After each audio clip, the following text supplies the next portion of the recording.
power of thought? Because we talk about this all the time. This in personal development today, everyone's talking about, you got to control your thoughts and control your habits and all these things. And there's a baseline message about that. But you're the best in the world at explaining exactly why this is so important. So give us some background there. Yeah, I think, if everything starts with a thought. I mean, everything that you do in your life, you have to have a thought before you initiate an action, right? So if you believe that your thoughts have something to do with your destiny, like any great leader in history understands that, the first thing you have to do is you have to decide, are you going to be defined by a vision of the future, or are you going to live by the memories of the past? So, I'll give you an example. Most people wake up in the morning, and your brain is a record of the past. It's an artifact of everything you've learned and experienced to this moment, right? It's a memory bank. So most people wake up in the morning and they start thinking about their problems, and those problems are connected to certain people and things at certain times and places. And the moment they start turning on those circuits, those memories are actually causing them to think in the past. Every single one of those memories has an emotion associated with them, and emotions are the end product of past experiences. So then, the moment they recall the event or they recall some problem in their life, they start feeling unhappy, they start feeling discouraged, they start feeling anxious. Now, thoughts are the language of the brain, and feelings are the language of the body, and how you think and how you feel creates your state of being. So we could say then, most people's entire state of being when they start their day is in the familiar past.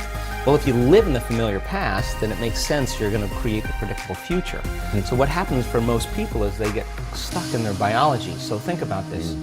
Your body is your unconscious mind. It doesn't know the difference between an experience in your life that creates an emotion and an emotion that you can create by thought alone. So if you're living by the same emotion every single day, and those emotions are influencing your thoughts, and you can't think greater than how you feel, or feelings have become the means of thinking, you're thinking in the past. Your lens of the future is going to be colored by the past, so you can't see possibilities. So most people like to wait for crisis or disease or diagnosis before they wake up enough to see. Well, the challenge is that biology tends to be redundant. So if you keep thinking the same thoughts, and those thoughts begin to fire certain circuits in your brain, the nerve cells that fire together wire together, so all of a sudden you start getting hardwired, and those are the thoughts that you can think the easiest.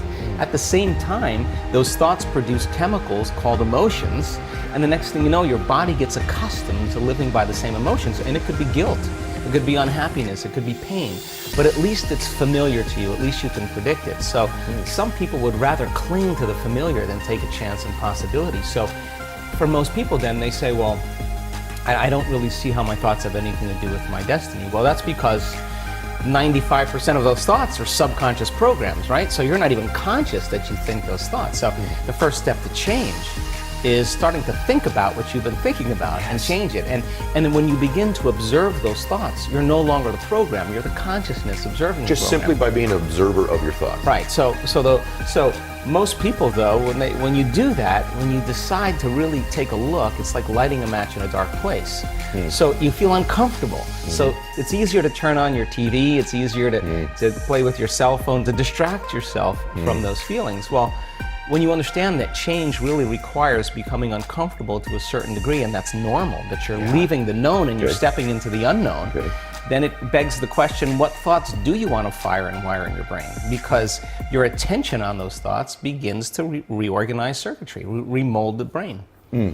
So, I love this, by the way. How do you flip that to your advantage? So meditation is really means to become familiar with, correct? So we're going to talk a little bit about meditation as we go forward here in a second. But if it is true that your body is your unconscious mind, which I didn't know that, and it is true that it does not know the difference between a real event or an imagined event, can't you really use that to your advantage, though? Of course. So let's talk about that. Okay. Because this is because you do this really well.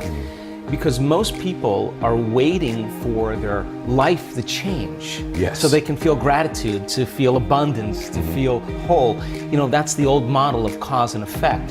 So if you're living with emptiness, you're living with lack, you're living with pain, most people have been conditioned that something out there has to take away this emptiness or feeling inside of them. But if you believe that you're creating your life and you're living by lack, well, lack isn't going to create abundance, right? So So then it makes sense then that you don't really actually create wealth, you generate wealth, you generate abundance. So the moment you start teaching your body emotionally what that future is going to feel like before it's made manifest, well, your body, as the unconscious mind, believes it's living in that future in the present moment. Now, it's a scientific fact that it's the environment that signals the gene, okay?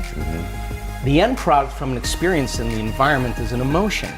So when you begin to embrace an elevated emotion, you're beginning to signal the gene ahead of the environment. What's the importance of that? Well, genes make proteins, and proteins are responsible for the structure and the function of your body. And the expression of proteins is the expression of life. So by you creating an elevated emotion and teaching your body what that future will feel like before it's made manifest, your body's starting to live in that future reality in the present moment. Now here's the key. If you were able to become familiar with gratitude, become familiar with wholeness, become familiar with abundance, to become familiar with freedom, and you're able to generate those chemicals every single day, more than likely you would be walking around feeling like your future has already happened, and you would no longer be looking for it to happen. You would already feel like it has happened. Now, what is the importance of that? Well, you're literally becoming somebody else. So you're leaving your lack, you're leaving your guilt, you're leaving your emptiness behind.